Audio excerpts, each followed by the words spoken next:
All right. Now that we've... Nobody's going to eat these with me. We're not getting these 15 minutes back. I know, right? That's right. Okay. All right. So we will not be having our class next week or the following week. Right. Next 2 weeks we're off.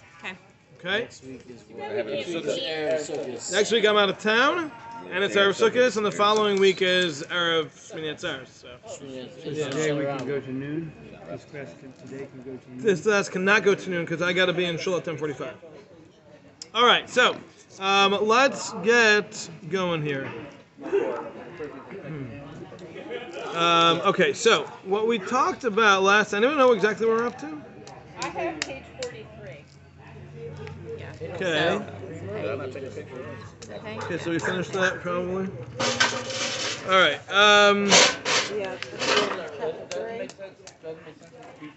All right. So. No, it's the next page. Oh, okay. Oh, that's okay. Okay, so.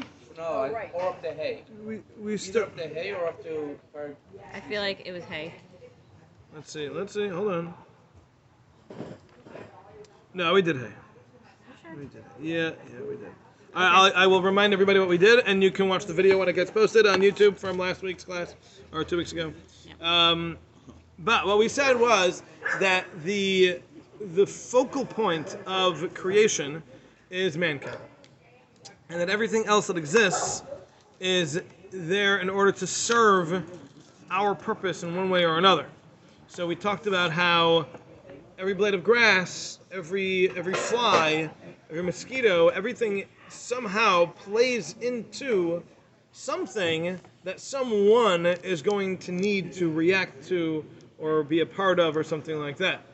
So, for example, we said that, there might be a fly that's buzzing around, and the purpose of that fly was to be a distraction for somebody. And that distraction could serve multiple purposes. It could be to test the person whether he's going to stay focused. It could be because by distracting him from one thing, that also distracted him from something else. There could be all sorts of reasons, but the purpose of that fly's existence is for that moment in which that human being is going to have some form of interaction with that fly. Now, the fly existing necessitates that it was born, which necessitates having parents, mother fly, before it, right? Which necessitates having another one before it, going all the way back to the beginning of creation. So every single thing is set in motion from the first moment to make everything work out. But the focal point of all of that is always, inevitably, mankind. Okay, now, we've already explained that this is true of animate and inanimate objects. This is true of every rock and every gust of wind, and everything has a reason. It's all part of a very precisely calculated plan for interaction with mankind in some form or another. Okay. So... And there's our fly. Oh, we got him. Oh, it worked. Okay. So he ended off with saying that all of our intellect and our good midos, our wisdom, and our morals, our ethics, the way we do things properly, all of that is part of the what we'll call the neshama, the spiritual side, and then there's the physical side, from which come all of our deficiencies. All the things that are things that we need to work against, those are all products of the physical body and mind. Okay, and we spent some time describing how physical doesn't, when I say physical, I don't mean literally physical, like something that you can touch and feel, but even things like, even emotions that are human emotions are also, even though they're not physical, but those are all products of being a human being, right? The concept of jealousy, the concept of honor, these are all things that are products of the human being. Angels don't have that. Animals don't have that. Those are not concepts that exist outside of the human realm. So, that's important for what we do moving forward, and we're going to talk about how the different elements play into our ability to make choices as we go through life. So let's take a look. So we're now going to begin chapter 3, which is on page 44 and 45.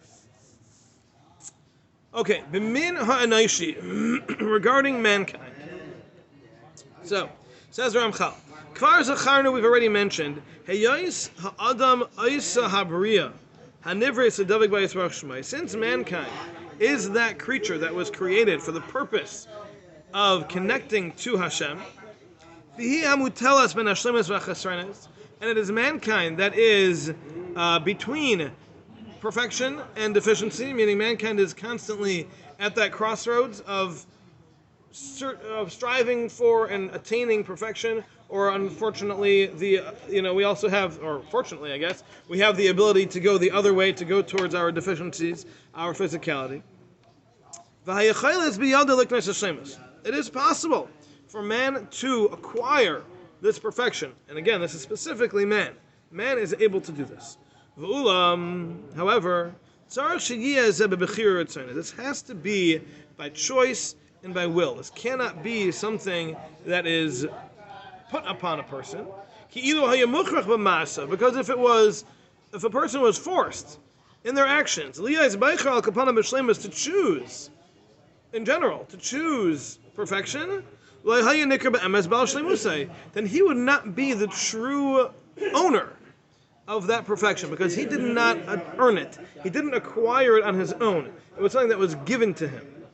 So essentially, it really still belongs to the one who gave it. It's not something that has become part of you because you didn't earn it on your own. It's something that you were put into a situation to receive. Because you're not the one who is the owner. Because you were given it. You were forced to take it by someone else. And really the one who's giving it is the one who is the one who has that sense of perfection. And in doing so, the ultimate purpose of creation would not be fulfilled, as we've explained already. Al-Kain, therefore, it is important and it is necessary for the choices to remain within man's reach. That his leaning should be equal to both sides, and not pushed towards one of the two sides. And he will therefore have the freedom and the power of choice. To choose with knowledge and with a desire. Whichever one of these two paths he chooses. And he also has the ability to choose either of those. Okay. Now, am I wrong? But didn't we do all this already? We did all this already, right? Okay, just checking. This is review. Okay, I'm glad we're reviewing. Now, okay, and therefore, man was created with both the good and evil inclinations. And the choice is within your reach. To turn to whichever side you want. So your purpose here, in this world, the purpose of this creation is to be able to make the right choices. That's what we're here for. And we are the only ones who are capable of that. Mankind is the only being that is in that realm of being able to achieve perfection and connection and closeness to Hashem by the choices that we make.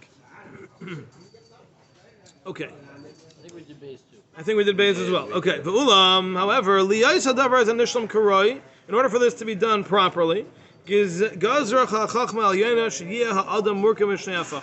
Hashem's wisdom decreed that a person needs to be made up of a mixture of these two opposites. Dahainu, min neshama sichlis v'zaka, from a neshama which is wise, it is intelligent, and it is pure. V'guf, and a body which is artsy, v'achor, which is physical. It's from the ground. It's base. And achor, and it's kind of disgusting. It's not something nice, like something spiritual.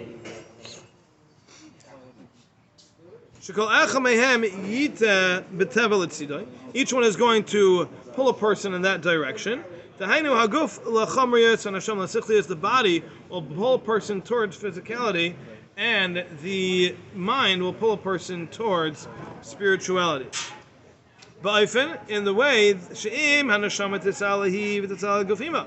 If a person follows their neshama, then not only will the neshama be elevated, but their body will be elevated along with it. Then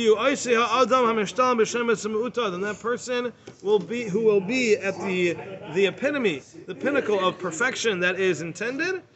But if he allows himself to be conquered and taken over by his body, by his physicality, then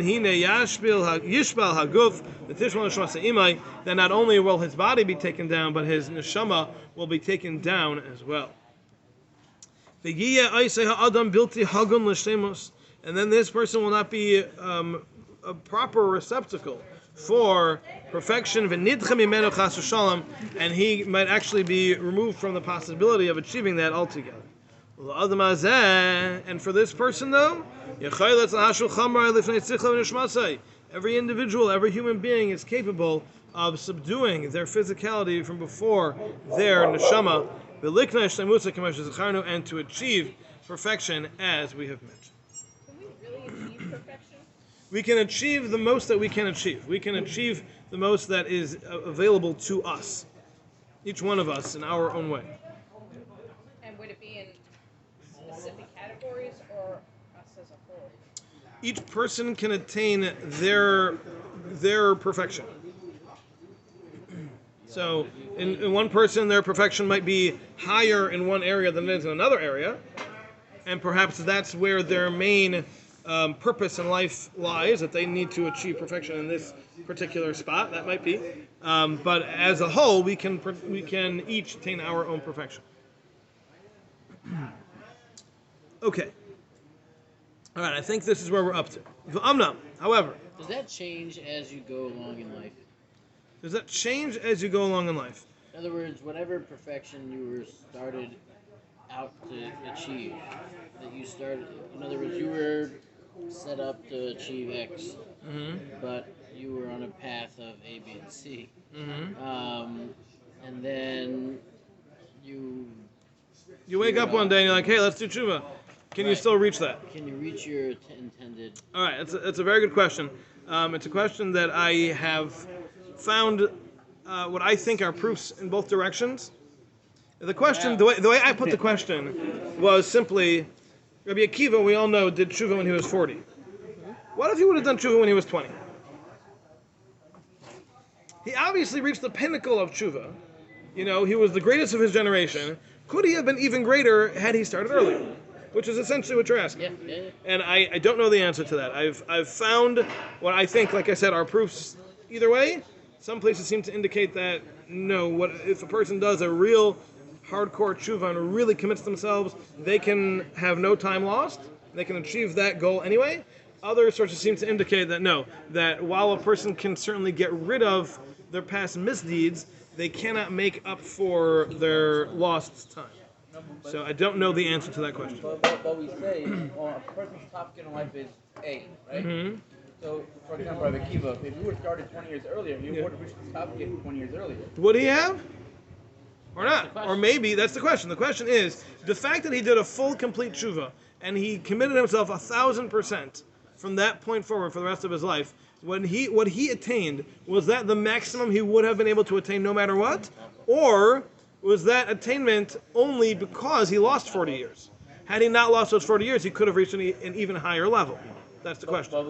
But don't we say when a person's born, you get your top get is A, and if it's reached no matter when, that's you reach your top get, you're done. Kind of. Well, the question is, let's say someone's tafkid, let's say they miss 10% of it. So they're going to die eventually anyway, even though they don't reach their goal, right? So the question is, let's say somebody missed out half their life. Can they still reach their original goal? Or how are they now behind the 8 ball and they can only reach 50% of that goal by the time they die? That's the question. Yes? I see kind of a paradox here because if you think about last night's sermon by the rabbi, where you're trying to turn your past misdeeds into mitzvahs, yes, then you didn't lose 40 years at all. Okay, all right, good 40 question. years. All right, so Dr. K is touching on a finer point within this discussion, And that is that we know that when a person does tshuva me'ahava, a person does tshuva out of a love for Hashem, then even their misdeeds can be turned into merits. Because what that means is that through their misdeeds, they actually came closer to Hashem. Initially, it set them back, but over time, it actually brought them closer because they used that experience to come closer to Hashem. I don't see that as a. Now, I still don't think that means that a person will be able to necessarily achieve the greatest point of their own perfection. Meaning, because even let's say their misdeeds turn into merits, that doesn't mean that they're going to be as great, let's say, a Talmud Chacham as they would have been, or as great a person who gives tzedakah as they would have been. It still counts as merits, but that doesn't mean that they will necessarily achieve their perfection. I mean, the reason it came up is because of this concept that allegedly a Baal Teshuvah can achieve a higher something or other. It says, the Talmud says that the place in which Baalei Teshuvah stand, even perfectly righteous people cannot. Now, there are lots of interpretations of that, but simple understanding of that is that yes, the person who has done tshuva is able to reach a higher level than someone who never sinned and never had the opportunity to do tshuva. In some areas. Because you've overcome. Then there's the Kutzker, but we'll leave that. Because like you've overcome so much to really. Right. You've been challenged and you've Once been over here. once you've and sinned, did it's that. easier to sin. It's harder to get back on track. So having overcome that difficulty is an extra level that the person who never sinned never overcame. Okay. Yes, it is. It is, because It is. in our generation, many people confuse Tinefsha and Nishpa with the Baal Tshuva. Right. Yes. What was the first? Yes. If you really think about it, All right. People everybody's who were involved. not brought up Hopefully. in religion We are hope to not be. Baalei Tshuva. Oh, They have another. It's a different category. It's but a different different name. category. Well, put it this way.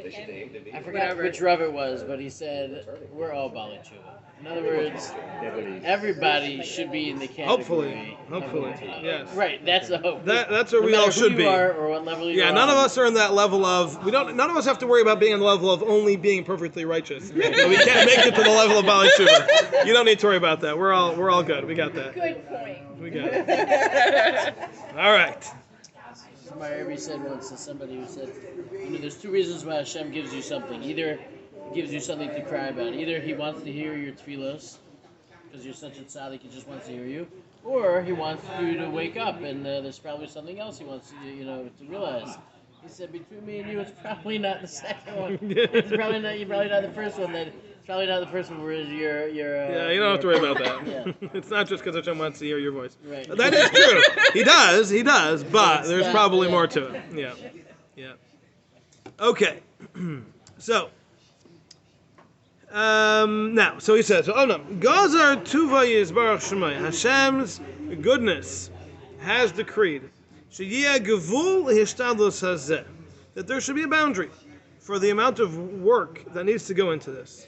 Hamitzarech la'adam, that is necessary for a person lahasag hashlemus to reach this level of perfection.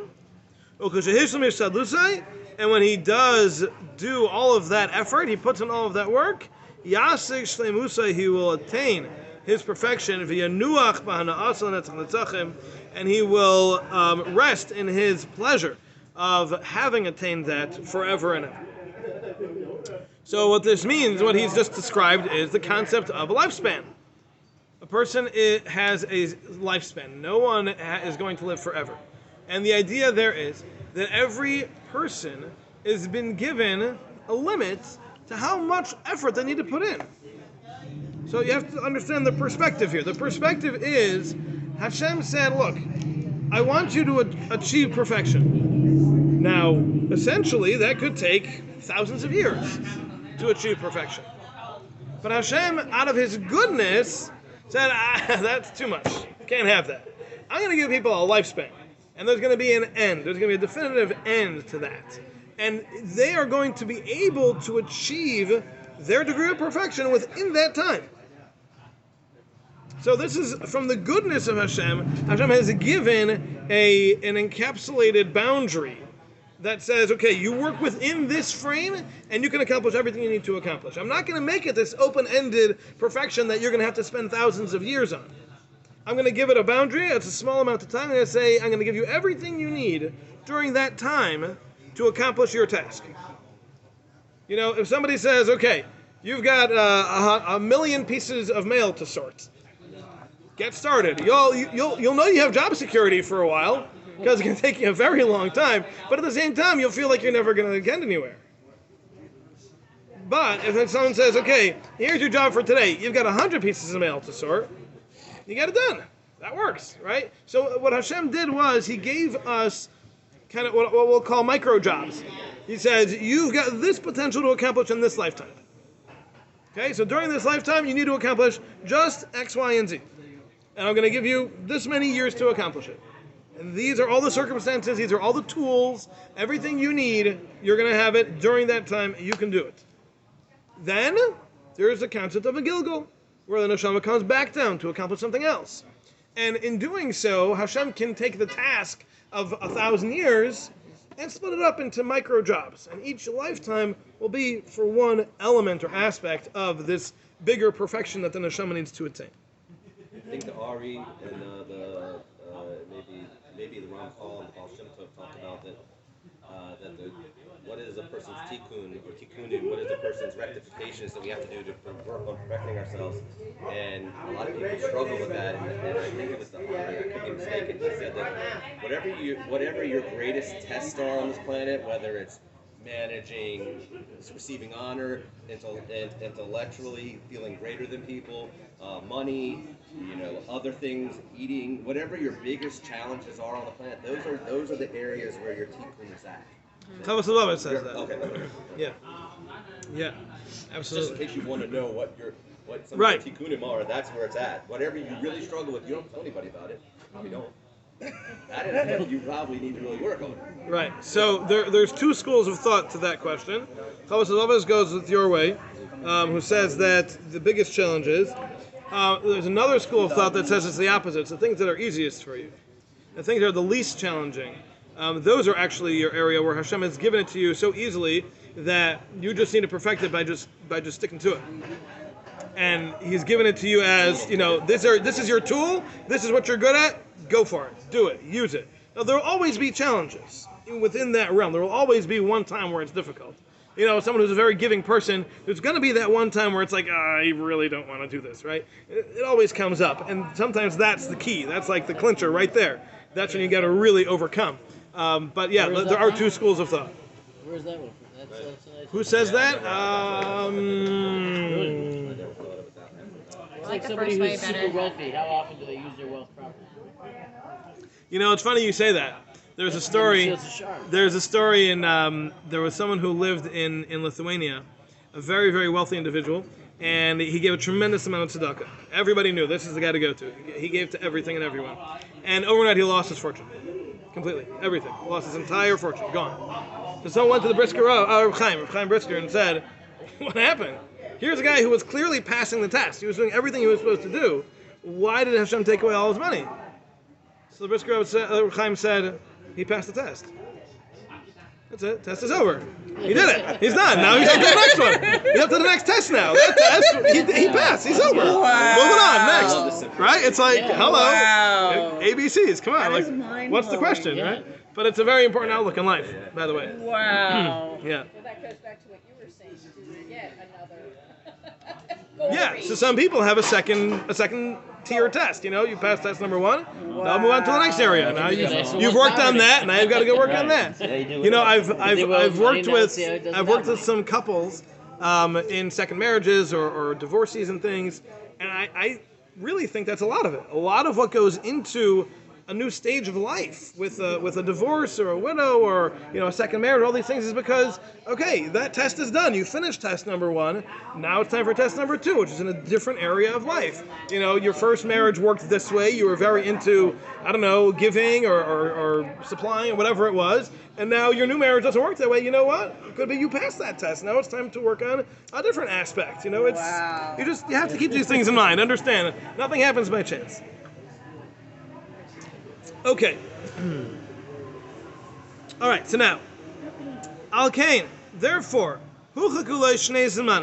Hashem defined two times, two spans, Echad zman ha'avoda. The first, or one, is a time of working. Ve'echad zman kibul haschar. And the other is a time of receiving reward. So basically, this world and the world to come.